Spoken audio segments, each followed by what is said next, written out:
three main areas in which we see that genome sequencing is going to have a dramatic impact on healthcare. The first of these is in the diagnosis of inherited disease.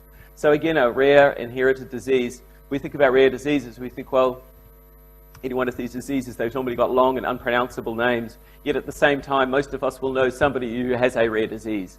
And I think that's the point of when you put all the rare diseases together, they're actually really quite common. Individually, exceptionally rare, but for that reason as well, we know extraordinarily little about most of those diseases, and there are no specific tests to even diagnose the majority of them. With genome sequencing, we've suddenly got a capacity to be able to diagnose any of these diseases in a way that was inconceivable before. The second area is in cancer and the stratification of cancer, and that's something that I think both Anne and David Thomas will talk about in a little bit more detail later.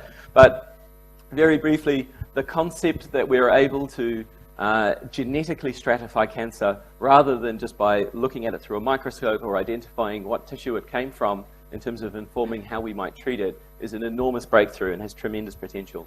The third one is in the area of pharmacogenomics. We all know that we respond differently to different drugs. And it's you will have all seen the enormous list of contraindications that come on the the side effects for drugs that come with any prescription drug that you take.